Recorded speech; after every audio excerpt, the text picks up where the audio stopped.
Welcome to Raw Take, everyone, the lifeline to your unfiltered media experience. Before we get into the show, don't forget to like, comment, and subscribe. I'm your host, Gion Thomas. This is my co-host, Archie, and we got a special guest. We got business owner Tony Salazar, and today we'll be discussing socialism, communism, and imperialism. But before we get started into the show, tell us a little bit about yourself, Tony. My name's Tony Salazar. I live in Katy, Texas, small business owner, Texas State grad. How I got into socialism, basically Bernie Sanders' run against Hillary and against Trump really got me into politics. It really showed me a lot of the contradictions within capitalism, within our own democracy, all the failings of our justice system, how we're destroying the earth. And I just wanted to find answers of, is there a system that can cure this? And why hasn't capitalism been able to cure this if we've been under, a capitalistic rule for, better part of 100, 150 years? Yeah, man. And I think now more than ever, it's very evident to see the failures of capitalism. And, the insanity is trying to do the same thing over and over again, and getting the same, but doing the same thing over and over again, but expecting different results. And capitalism has failed us. Every couple of years, we see how it fails us and how our economy collapses. We go into a recession, and it's just, you don't see a lot of the other developing nations that have more of a social aspect tied to their economy happening. And so, the Scandinavian countries, the list goes on and on. So, Tony, let's talk about the history of socialism experiments here in America. I know about the Black Panthers, and how that kind of fared out. We've talked about that on the show quite a bit. But if you could give us some other examples, and we can get into that. I think that's one of the issues with socialism in America, that there hasn't been that many experiments. There has been a few leftist politicians that ran before the McCarthy era, and that McCarthyism was a reaction to those kind of leftist socialist leanings. But like you said, the Black Panthers was another experiment in America that government agencies didn't really let it get off the ground. They infiltrated, and they even assassinated a lot of the leaders in the Black Panther Party. So to go back to that, there hasn't been really a good experiment of socialism in America. Mm-hmm. So what about around the world? Looking at it from a world aspect, are there better examples of socialism experiments? Yeah, definitely. The USSR was probably one of the best socialist experiments. China right now is succeeding in their Marxist-Leninist thought. Laos, Vietnam, they're also Marxist-Leninist. You have Cuba here that really is the only Marxist-Leninist experiment on our hemisphere. Peru just elected a leftist leader, so we're going to have to see how that plays out. A lot of leftists are very critical of some of his policies, so we kind of just have to see how it plays out. Evo Morales is another leader that was elected in South America. We just have to kind of observe from America, see how it turns out, and hopefully there's no, how do I say it? We don't interact with them in a bad manner. Like we don't go in and try to attempt a coup or try to overthrow their democracy, because that happens a lot with socialist experiments in South America, Central America. So many people do not know that America and the CIA have had a hand in dismantling, like you said, all of these socialist experiments that other countries try to do. They try to help their constituents, their people, their citizens, and America destabilizes these countries I mean, not only for geopolitical reasons, but for their resources. And, Right. and this is something that has been. I mean, there's a meme out there. Well, not a meme, but it's like a chart, a list of all of the in not invasions, but all the coups and overthrown governments that we've done in South America, and it's just, and people like to always, Americans always try to like point to, oh well, look, it didn't work there, but it's like, do you know the context why it didn't work? Did you know that America had a hand in dismantling these governments, had a hand in killing certain people? I mean, we've done it here on our own soil. Of course we're going to kill other people trying to do socialism. And so I guess my question is, why does America fear socialism so much? Why does it fear just helping out its normal, average, everyday citizens, helping out the working day class? Where does that fear come from? That's a good question. I mean, here in America, we have a pretty good way of life. We have a high standard of living.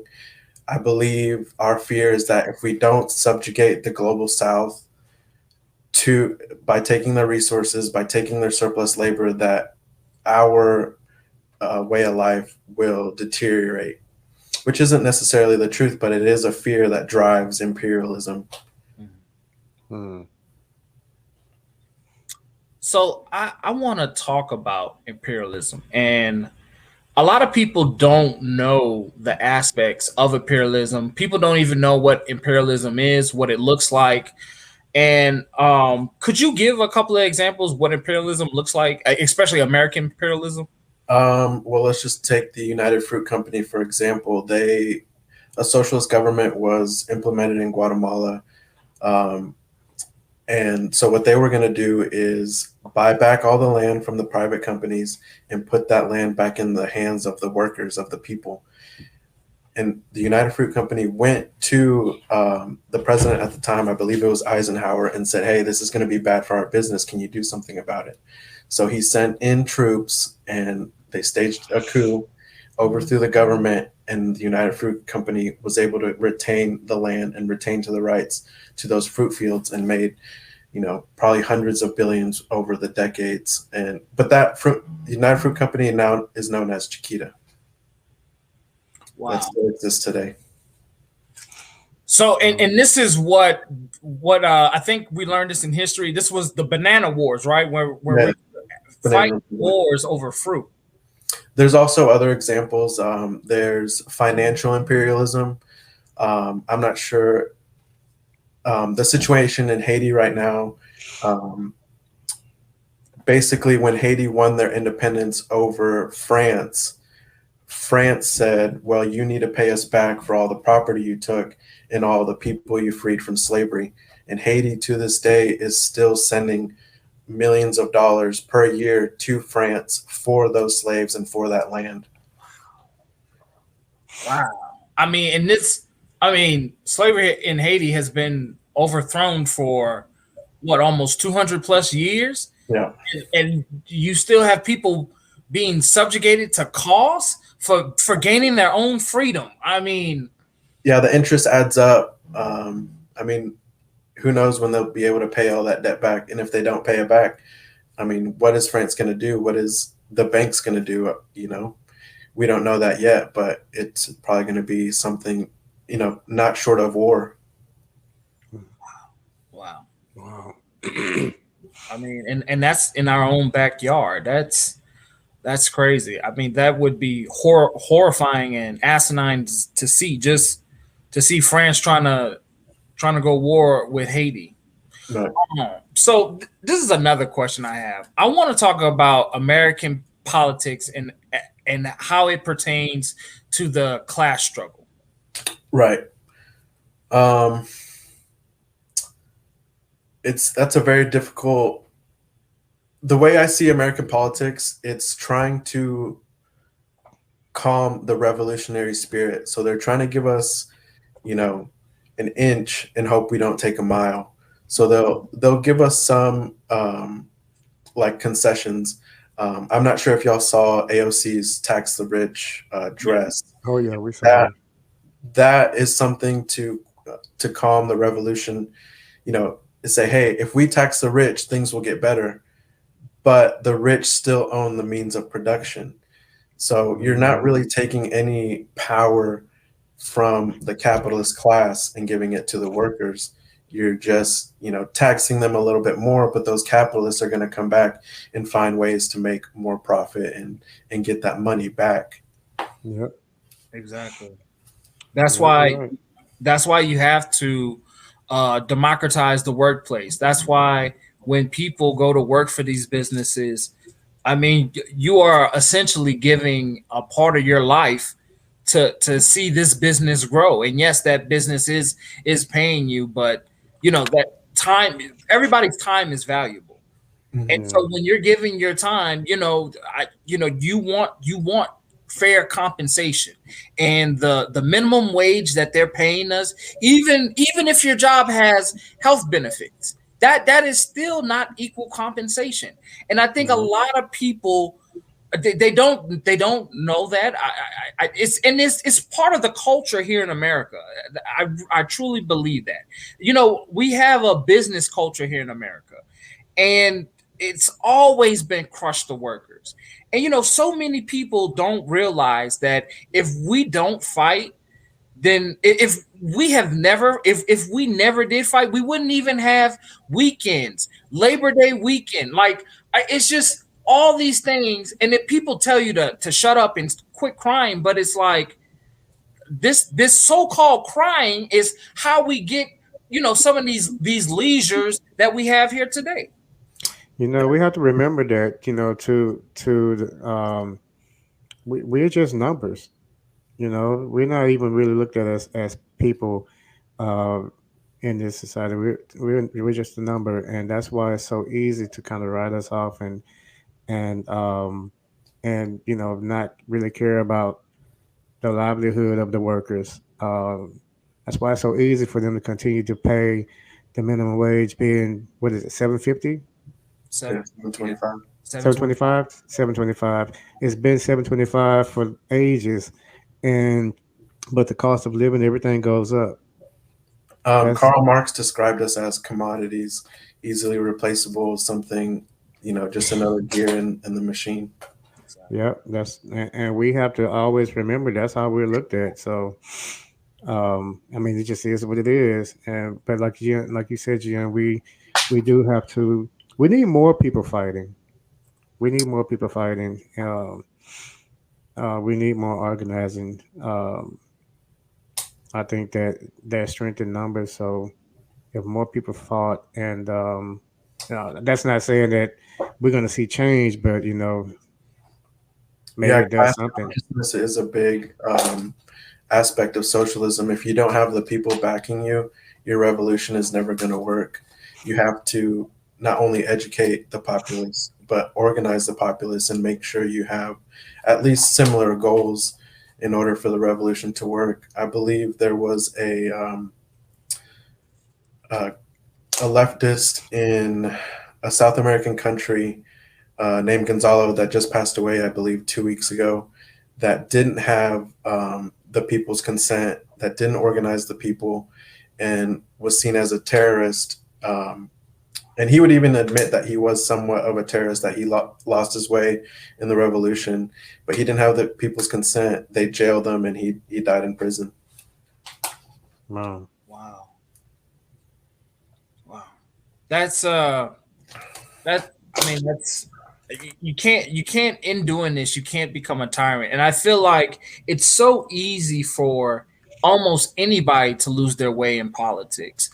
I mean, I look at AOC when she first came out. AOC when she first came out, she was a firebrand, and she even talked about if she was going to be a one-term congresswoman, she was okay with that because she was going to hold people's feet to the fire. She was going to hold her own feet to the fire, and as we have seen her throughout her career, she's done some good things and she brings a lot of good awareness, but I feel like a lot of her career has become a lot of political stunts. Like the stunt with it, like the thing with the dress. Like I even said it on the show. It was a political stunt. Like, and I do believe some political stunts are needed, but when your career is all about political stunts and you're not organizing and you're not fighting and you're not bringing people together, you're not bringing resources together, then you like people see her as being disingenuous to to progressives, to the leftist cause, and I can understand that sentiment. I don't truly believe in it, but I can see it because if you look at the things that she's gotten passed on paper, it's not much. And Right. if you look at the stuff that she's even organized a couple of things, but even the stuff that she organizes, I would even go as far as to say that it's milk toast and it's only for show. It's not real fighting. I just look at the eviction moratorium. Her and Cori Bush was out there for days, and then they're still kicking people out of their homes during a pandemic. So it's no meat behind. There's no real force behind the action, and that's my problem with her. And that's there's no action. Yeah. If you tell someone about a problem that's at hand, but you're not taking any action to anything towards fixing it, then you kind of just you're not really doing anything. Like you mentioned with the tax to risk dress, if she's wearing the tax to risk dress, is making a statement, but then what? Where's the action behind that? So Lemon described those leftists as opportunists, somebody that co-ops the socialist language in order to get in power, but never really advocates for any social that's exactly what progress. That I wouldn't even describe her as a leftist because she's never advocated for the abolition of private property. She's never advocated for democracy in the workplace. She does try to raise class consciousness, but it's never to the level of leftist. It's just, bourgeoisie talk. It always comes up short. Hmm. And so, Tony, I have a question. Because I feel like we see a lot of people like that who try to use the rhetoric of like true leftists, and they really are just part of the I'm gonna butcher the word, but you know what I'm trying to say. They're part of the upper class. We'll just say the upper class. They're part of that class. How do we go about picking the right candidates? Picking like what are some things that we should look for? So we don't pick another wolf in sheep's clothing wolf in sheep's clothing. I don't think the government agencies will ever let it get to that point where we could even elect a leftist leader. We were going back to the Black Panther Party example with Fred Hampton. He organized the masses in Chicago. He was trying to raise class consciousness by reading theory, by getting people educated on leftist theory, and they swooped in and they killed him. In America, if you are a leftist and you start organizing, you're already on the FBI, the CIA's watch list, and they won't let you get off the ground. They'll do everything that they can, even assassination. We saw that with MLK. He was going to come out with a speech denouncing capitalism, and they never let him make that speech. Yeah. A lot of people don't know that he was actually organizing on his second March on Washington, and it was going to be all about economics, and it was going to be about the downfalls of capitalism, and it was going to that message was going to reach so many different that I was going to go across the economic barriers, and once you start organizing like that, that's when like radar, like you're a threat. Yeah. And they always get rid of people. Like you said with Fred Hampton and the Black Panthers. Like, so I've talked to so many, I guess, quote unquote liberals, who who just had this narrative about the Black Panthers that they were basically the white KKK, and it's like, no, like that's not what they were about, you know. And a lot of people don't even know that the Black Panthers started the school breakfast program. Like that originated from the Black Panthers. I mean, and they were even in works for creating universal health care within their neighborhood. So it's just it is sad, and I wouldn't I don't know where people would put us in that category, but you know, I know we talk about we try to hit on a lot of those same things, and I organize with a lot of different political groups, not only the Democrats, but I organize with the Green Party, the People's Party, DSA. I try and put my hand in everything, and I know we've hit a roadblock, like we've hit a definite roadblock. People are looking up our channel, they can't even find us, and it's just, and we're being suppressed. And I've even talked about this on the show. I've had the KD Police Department outside my house surveillancing me. Yeah, you know, I had the KDPD come to my shop and try to search it without a warrant, saying there was stolen property with GPS, and they stayed outside my house for a few hours. Wow.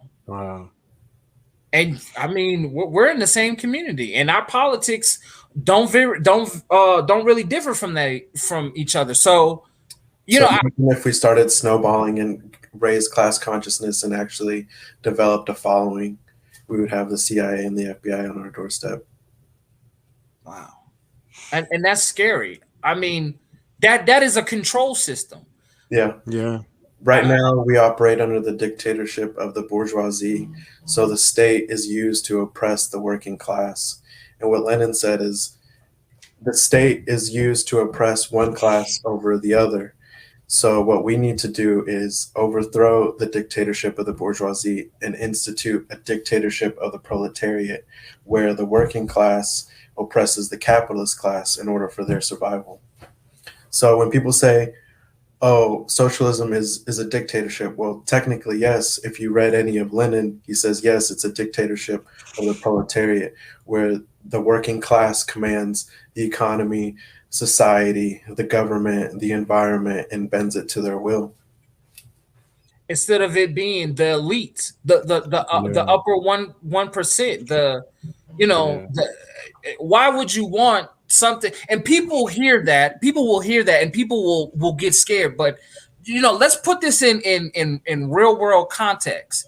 That's having a democracy where you have the people, the majority, not the minority, making decisions. Because right now we have the small percentage telling us what to do. Those people make the rules, and they are the only ones who are benefiting from it. Not us, not the working class.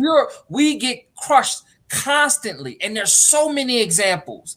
And people will say, well, just pull yourself up by your bootstraps. But I can't pull myself up by my bootstraps because they have cut my straps. So if I have no straps to pull up, well, you know, it's just, man, I'm glad you said, I'm very glad that you said that, Tony, because, you know, people, and I'm glad I was able to kind of try and put it in like a real world context, because people hear stuff like that and they get scared, and it's not. And what you should be afraid of is the 1% making the rules that only help them. That's how the system has been going for forever. And we've sang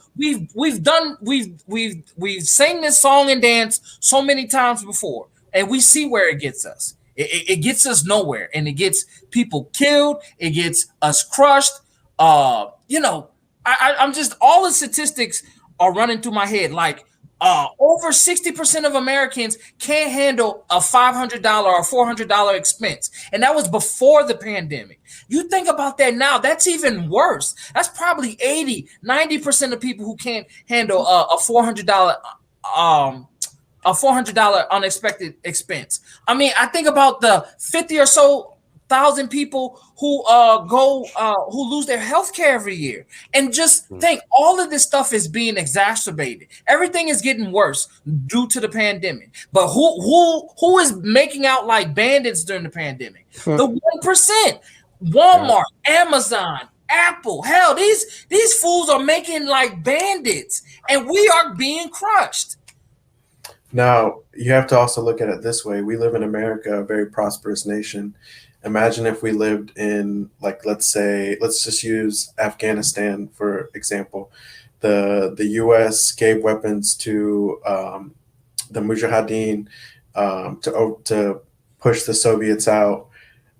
We wanted to install our own democracy. Imagine if we were trying to have this conversation with bombs being dropped over our head, with electricity constantly being cut out, having to worry about where we're going to get our food, where we're going to get our water. It's just tremendously much harder. So we're in a very privileged position. We're in the belly of the beast, trying to create change. But that's also one of the hardest things. We're within the machine trying to overtake it, where the police and the government have tremendous amounts of funding. Our tax dollars go to fund our local police departments and our military. How are we going to overthrow a $780 billion a year budget, by organizing, by trying to raise class consciousness? And then you have the media, which is constantly spewing propaganda to quail your revolutionary spirit. Yeah. Wow. Yeah. I mean, I have, and Tony, we're friends on social media, and you see the conversations we have with people. It's just they're so indoctrinated. They are brainwashed. People fear the S word, the C word, and it's not until you do some real studying, some real learning, and you do it for yourself, you get to learn that these are economic systems, these are political systems that can help the majority of people, and not just the top 1%. So many people in America feel like, oh, that's going to be me. I'm going to be a millionaire one day. I'm going to be a billionaire one day. But they're 50, 60 years old, still working at Walmart, having to cut their pills in half to try and make it last longer. So it's like it's not coming. So you might as well try and be for something that's going to look out for your best interest, that's going to have your back at the end of the day, that's going to have your neighbors back at the end of the day. It's just wild how people will shoot themselves in the foot. And it's also not only do you have to learn about socialism and socialist experiments, what went right, what went wrong, all the progress they made. You have to unlearn all that propaganda and all that bourgeoisie thought, and that is a difficult task. It's ingrained in you. It's, all through school, all through society, in popular culture, social media. They say this is how you can become rich, and some do make it, but the majority don't. Yeah, exactly. Yeah, that's true. So many people get caught up in that rat race to the top, and they never make it. They die on that wheel. And that's one of the ways that imperialists shut down socialist experiments. They tried to divide the working class instead of the working class coming together. That common bond. There's racism, xenophobia, anything to divide the working class into sections destroys the socialist movement. I think racism is, though, one of the largest things that destroys socialist movements. People can't get over, bonding with somebody, even if they have a different color of their skin. At the end of the day, we all have to sell our labor daily in order to house, feed, and ourselves to make it. Yeah. Oh, Archie, was you about to say something? No, go ahead. I think they divide and conquer us so much, and you hear these talking points coming from the Republican side, and sometimes the Democratic side, but really mainly from the Republican side, because they're like, oh, the Hispanics, they're gonna take your jobs, the Haitians, they're gonna take your job, rape your women, just all the others are going to destroy you, and it's the replace the replacement theory. Like all these people, all these immigrants, and all these different cultures of people are going to replace them. There was a book that was written in I think it was like the 1950s, and that's what it was about. And that's what all these Republicans talking heads, that's what they have in their thought, that that these people are going to come in and they're going to take our jobs, they're going to rape our women, and just all this stuff that doesn't even, when you look at the statistics of immigrants, immigrants are, they commit the lowest amount of crimes. It's just, they are the most employed, so it's very contradictory to what's really happening. That's a good point. It is. So, Tony, I have a question, and I feel like this is a really good question. What would you say to people within the Democratic Party? What would you say? What is your message to them? That they still serve the 1%. They still serve the bourgeoisie. All their efforts are always going to come up short because they're not willing to abolish private property. Socialism is all about abolishing the classes. Mm-hmm. And the quickest way to do that is to abolish private property. And people, their reaction is, oh, so you want to take my house and you want to take my car. That's not what private property is. The majority of people don't own private property. Private property being mass swaths of land used for farming, factories, machines, large infrastructures. Like YouTube would be an example of the means of production. Mm-hmm. So YouTube is in the hand of a few owners, but the people that are creating the content, that putting up the content daily, even the people that work for YouTube, creating the code, fixing the bugs, maintaining the servers, they're not getting their cut of the profit. They're getting their wage, and then the majority of their surplus labor goes to a few elites who probably don't show up to work every day. And if they do, it's for a performative reason. Jeff Bezos doesn't go to work every day. He doesn't have to go to work every day. He's not sitting behind a computer doing accounting, doing market strategy, doing, running code, writing code. He's not doing any of those things. He's a figurehead, and he's raking in the most cash. Yeah. Exactly. And just to think, just because you created something, you're like, I understand like getting your fair share, but at what point in time are you just now just exhausting people and just using people?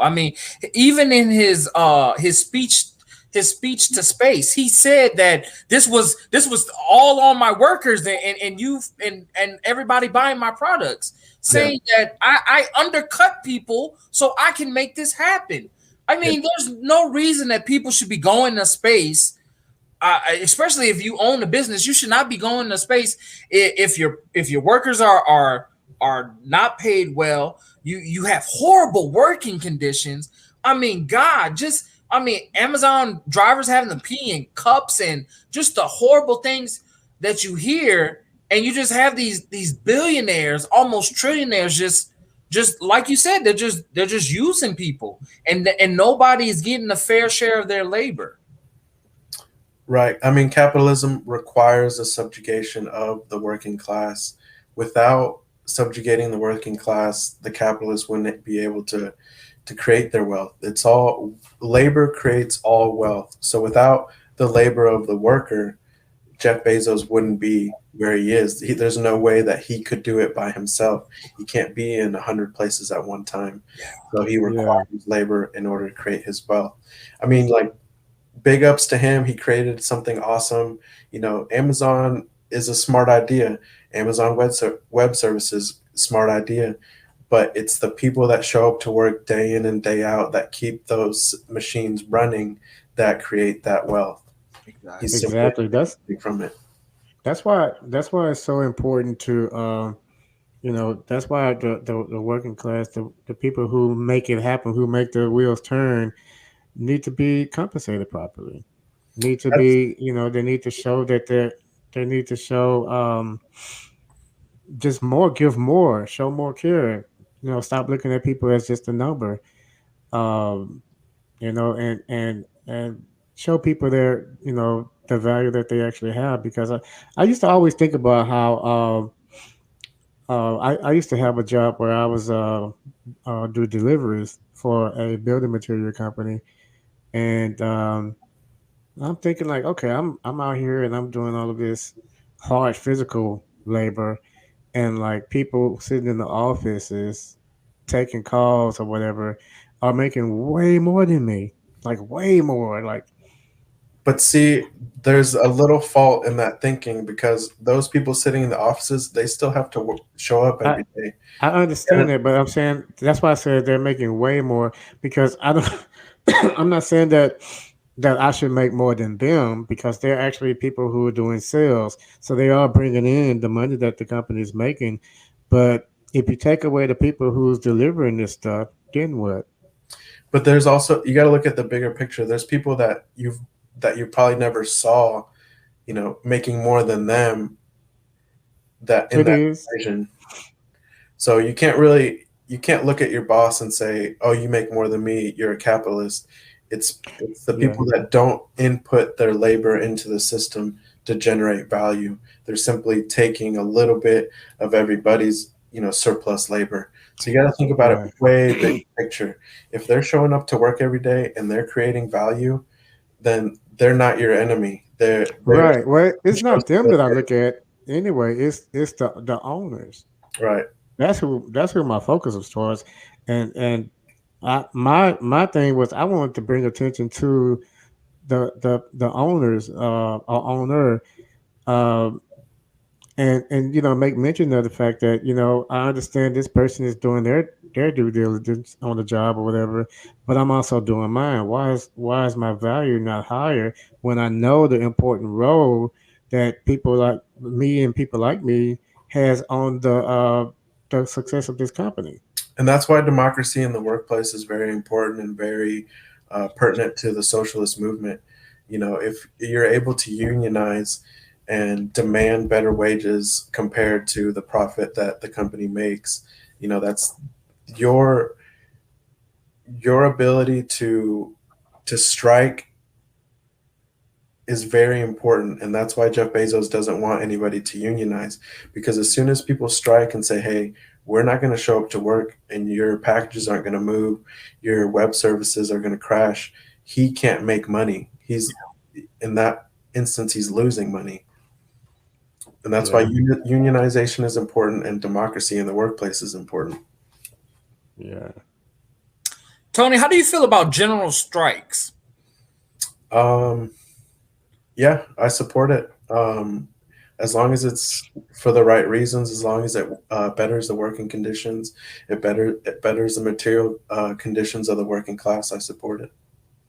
I think we need more general strikes here in America, because I think I think that goes with organizing. I think the workers need to organize so we can create more general strikes, so we can put a halt to some of these things, like you're saying. Like if let's just say all the workers and all the Amazon workers in Alabama were to go on a general strike, that would be a headache, and that would cause a big financial debt to Amazon. You do that with any company in any state, even if you could probably get half the workers to stop, that would cause some kind of financial problem. And I think I think that's what we need to do. And I'm that's one of the things that I've been a huge advocate and proponent of on the show.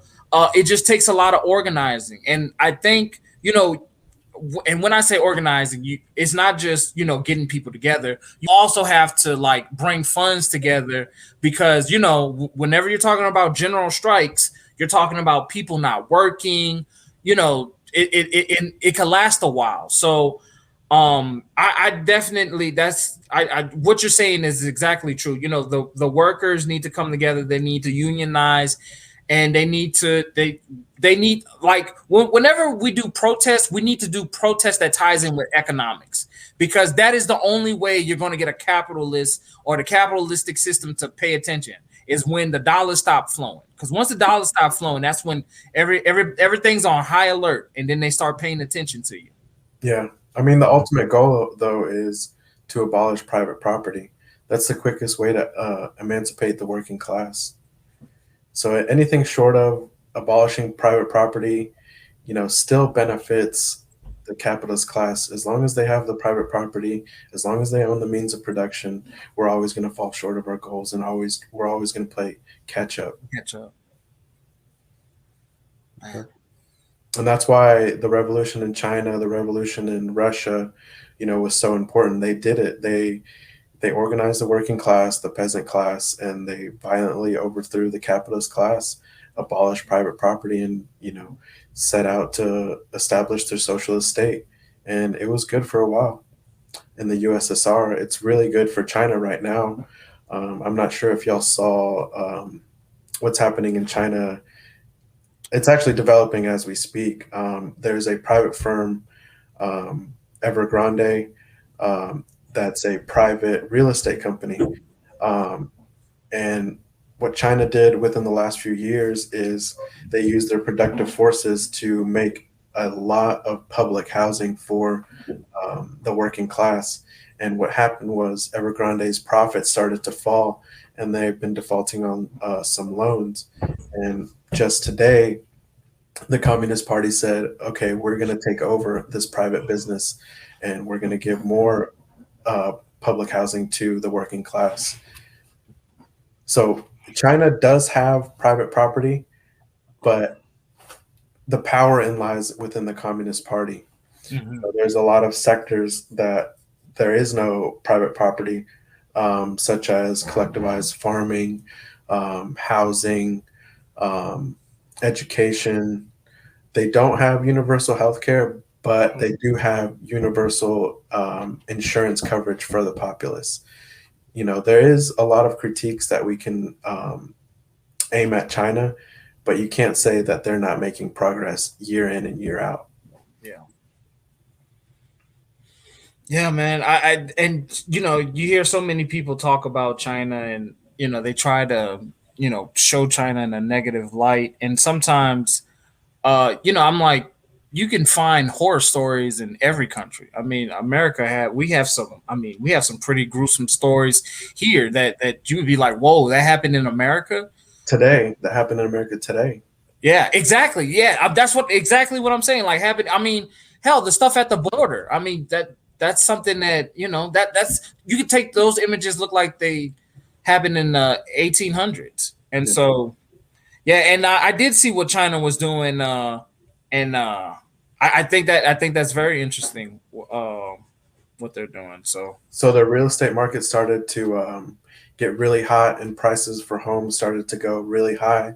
So they stepped in and actually put a cap on homes. I need to read more up on it, but yeah, they put a cap on the limits of how much you can sell, a property for, so that it benefits the working class.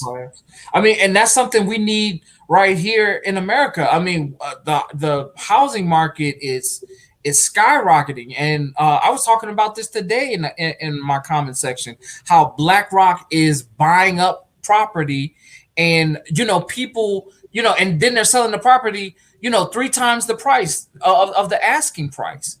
And so, I mean, what China did, I mean, I feel like any kind of policy that benefits the working class, it's a no-brainer, because at the end of the day, that is what runs your economy. That the working class is the everyday people getting up, pushing the buttons. They are the ones who get the machine going. Absolutely. Yeah, and also, over the last 20 years, we threw over $2 trillion into the war in Afghanistan, where if you look at China over the last 20 years, they threw trillions of dollars into their infrastructure. And now they have a higher rate of home ownership than we do in America. They have public transit. They just pulled 800 million people out of absolute poverty. They're making strides. It's not a perfect system, and that's socialism in its own critique will tell you it's not perfect. It's always going to be an experiment. We need to look back at past projects. We need to create experiments. But we also need to be true to Marxist Leninism, and even in China, I guess Maoism.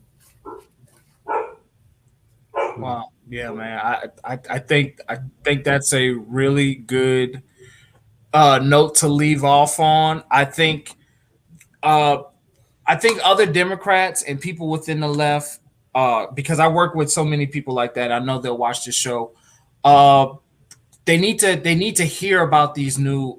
They need to hear about socialism. They need to hear about communism. They need to learn not to just be afraid of these words. They need to look into it. And so, Tony, I'm really glad that we had you on the show. I'm glad you was able to, put your perspective on things and tell people about it, and give it to them raw and in a way that they can digest. Man, I wish we can go on for like another hour because I'm starting to get like hyped up.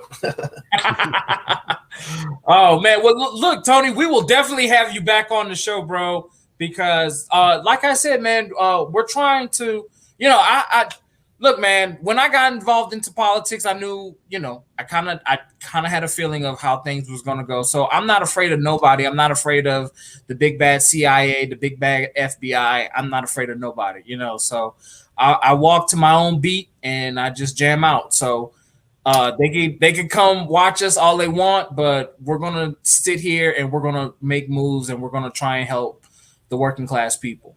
Well, hopefully this raises class consciousness. Thank y'all for having me.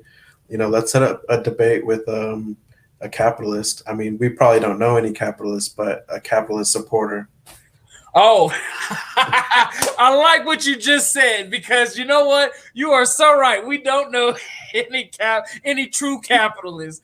No, nobody half the people who I see arguing for capitalism they're not a true capitalist. They don't really own anything. No businesses, no nothing. So yes, definitely, Tony, we will definitely have you on here to debate a capitalist. I'm pretty sure after some people watch this show, they're gonna want to do this. So that's perfect, man. And once again, we thank you for coming on, giving your raw take, letting the people know about communism and socialism and imperialism, and how it pertains to the American class struggle and different socialist experiments all over the world. So we thank you so much, man, for your insight.